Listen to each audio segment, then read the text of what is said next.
This week, the Trump administration is facing a new legal challenge over its plans to build a border wall through the Big Bend region of Texas. A national environmental organization is teaming up with some West Texas locals to bring this lawsuit. Joining us now to talk more about these groups' claims is Travis Bubenik. He is the news director at Marfa Public Radio. Travis, welcome to our show and thanks for taking the time for us. You bet. Good to be here. Yeah, I've been following your reporting on this for quite a while, so I'm glad that we can talk more about this. Now, before we really discuss the arguments made in this particular lawsuit, I think it'd be helpful to begin and remind people about the scope of this project by the Trump administration. So talk to us first about why this is really drawing so much attention and criticism. Sure. So what's still on the table is U.S. Customs and Border Protection is seeking to build about 175 miles of border wall stretching across part of the Big Bend region, running from a little bit south of El Paso, basically along the Rio Grande, through Hudspeth, Jeff Davis, and much of Presidio counties, basically ending up near where Big Bend Ranch State Park starts, and that's to the west of the national park that a lot of folks know as well. Now let's talk about that lawsuit that you've done some reporting about. Who is now suing the Trump administration, and what do they want to see happen with that? The plaintiffs in this case are a local river guide, a longtime river guide on the Rio Grande here, who lives in Terlingua, Billy Miller.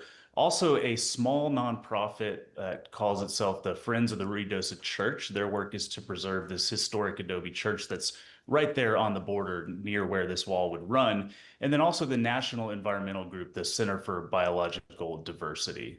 Is their goal to essentially stop this project from moving forward? What have they said about that? They're definitely trying to halt it or slow it down. Their main claim here is that these sweeping environmental regulatory waivers that Homeland Security issued back in February were unconstitutional. The administration waived a bunch of federal environmental laws to speed up the building process.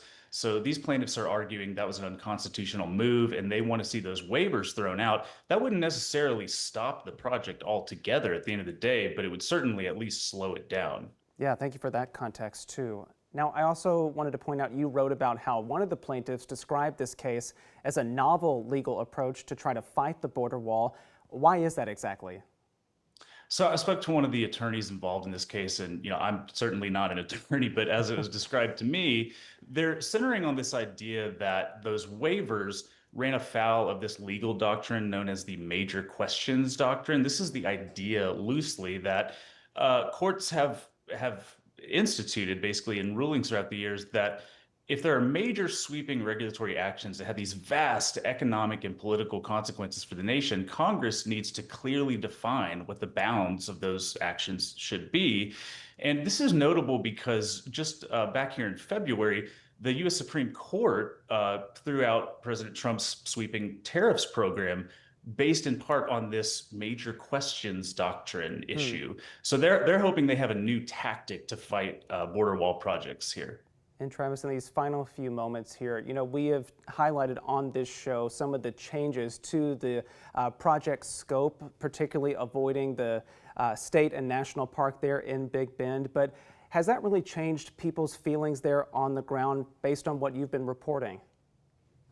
No, not really. People are still very angry, still very worried, still very involved in this issue and fighting it every day. I mean, you have to remember the Big Bend region is not just about the state or the national park. For people who live here, it's an entire region.